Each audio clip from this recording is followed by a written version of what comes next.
Hello, good evening. जितने लोग आए हैं कमेंट में कमेंट करें प्लीज़, क्योंकि कमेंट इस पे विजिबल होता है या नहीं ये शो करना है।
ये देखिए अमिता थोड़ी देर में मैं देखता हूँ। हेलो,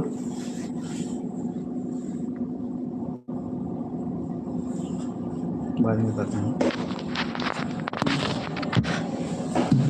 हेलो, गुड इवनिंग सभी को। जैसा कि पिछले टाइम पे सभी लोग क्वेश्चन किए थे कि बल्क पॉलीमराइजेशन क्या है, हम इस पे डिस्कशन करते हैं। टोटल 11 लोग अभी लाइव आ चुके हैं।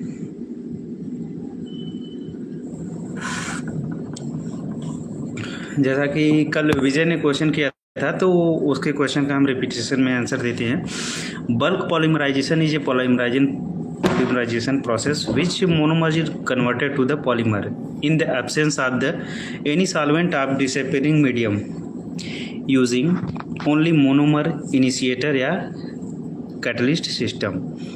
Only two component monomer and initiator जो उसके बाद पॉलीमर फॉर्म करते हैं। No solvent, no dilute, no disappearing agent, 100% monomer system. यानी इसमें मोनोमर को कैटलिस्ट के प्रेजेंट में इसको रिएक्शन को आगे प्रोसेस किया जाता है, जिसके थ्रू ये अपना पॉलीमर बनता है।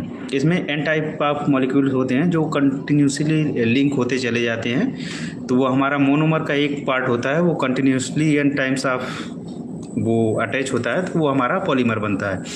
कैटलिस्ट इसमें मेंशन किया गया है। कैटलिस्ट अपना दो टाइप का होता है, एक पॉजिटिव कैटलिस्ट होता है, एक निगेटिव कैटलिस्ट होता है।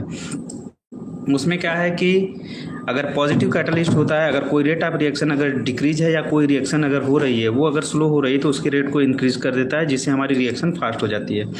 और सेकेंड टाइप है अपना ये निगेटिव कैटलिस्ट होता है।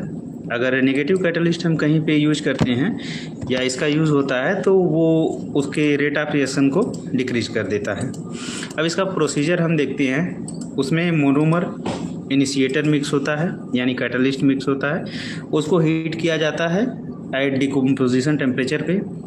फिर उसके बाद ये पॉलीमराइजेशन प्रोसेस स्टार्ट होती है। Viscosity increase rapidly, heat removal become difficult, and last में क्या है, फाइनल पॉलीमर अपना प्राप्त होता है।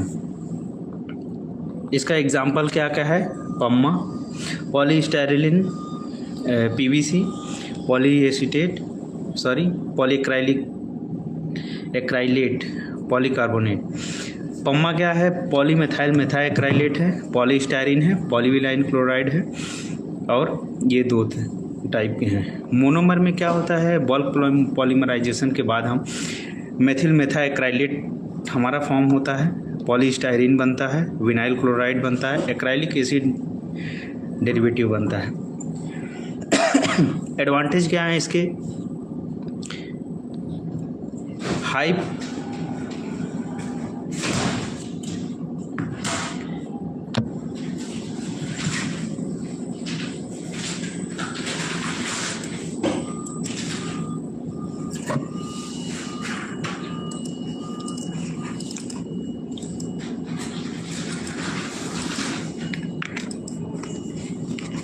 high purity polymer with high molecular weight and low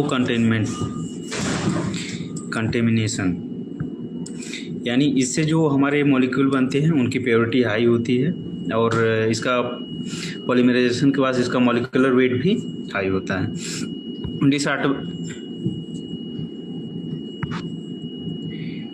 disadvantage क्या है इसके? ये heat control difficult due to exothermic reaction, यानी ये एक ऊष्माक्षेपी अभिक्रिया है जिसके द्वारा इसका हीट को कंट्रोल करना थोड़ा हार्ड प्रोसेस होता है। Viscosity increase rapidly, mix before become difficult, श्यानता तेज़ी से बढ़ती है और मिक्स जो इसका मिश्रण है वो कठिन हो जाता है। ऑटो एक्सीलरेशन, यानी ये जेल प्रभाव के थ्रू ये आगे प्रोसेस होता है। Local hot spot, uneven polymer quality, असमान बहुलक गुणवत्ता इसकी होती है। No suitable for the high volume continuous production of all polymers. अब इसका इंडस्ट्रियल यूज क्या है? कास्टिंग में एक्राइलिक शीट बनती है, रोड बनता है और लेंस बनता है इससे। ट्रांसपेरेंट पॉलीमर प्रोडक्शन होता है इससे। मेडिकल एप्लीकेशंस में इसका यूज़ होता है, लेबोरेटरी में भी इसका यूज़ होता है और रेजिन और कोटिंग में भी इसका यूज़ होता है। सेकंड हमारा था बैक प्रेशर। क्या होता है? Back pressure is a hydraulic pressure applied on the screw during the recovery plasticizing stage. It registered the backward movement of the screw so the molten plastic gel properly mixed melted and completed. यानी back pressure क्या है? जब हमारा hydraulic pressure apply होता है screw के ऊपर, recovery के लिए जब हमारा स्क्रू पीछे आता है तो जो प्लास्टिसाइजिंग मटेरियल है उसको बैक स्क्रू जो मोल्टन प्लास्टिक को ये मिक्स करता है अच्छे से और ये मोल्टन प्लास्टिक को स्क्रू के थ्रू आगे प्रेस कर देता है। तो बैक प्रेशर का मेनली ये सब काम होता है। यूनिट क्या है इसकी? बार है या किलोग्राम पर सेंटीमीटर स्क्वायर या मेगा पास्कल होता है। पर्पस ऑफ बैक प्रेशर क्या होता है? Sorry, ensure all pellet melt uniformly, यानी इसमें जो जितना हमारा पैलेट डालते हैं उसको ये यूनिफॉर्मली मतलब इक्वली रूप से प्रॉपर कर दे विथ मास्टर बैच।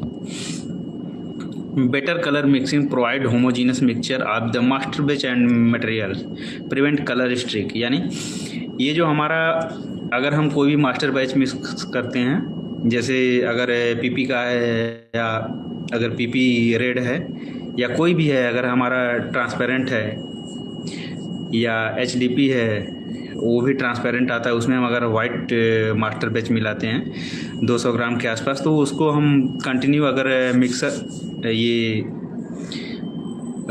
हॉपर के थ्रू जब मशीन में एंट्री करता है तो उसके थ्रू ये प्रॉपर इसको मिक्स कर देता है, जिससे इस कलर इसका हर पॉइंट पे इसका इक्वली डिस्ट्रीब्यूट हो जाता है।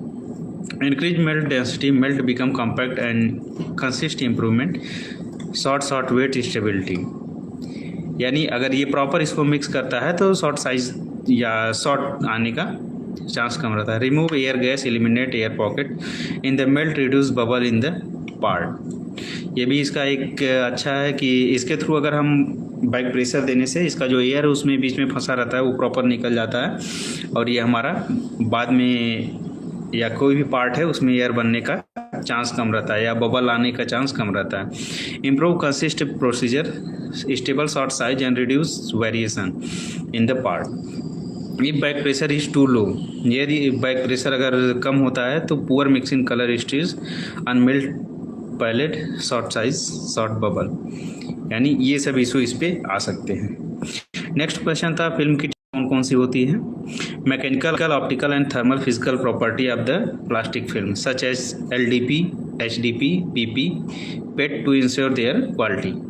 इसमें पहला है हमारा थिकनेस गेज। थिकनेस गेज के थ्रू जब भी हमारी कोई फिल्म बनती है, या उसका मैं अलग से एक छोटा सा अटैच कर दूंगा जिससे आप देख सकेंगे कि उसमें जो जब वो बनता है तो वो प्रॉपर उसका हम थिकनेस बीच बीच में चेक करते रहते हैं कि वो प्रॉपर यूनिफॉर्म तरीके से सभी जगह इक्वली डिस्ट्रीब्यूट हो रहा है या नहीं हो रहा है।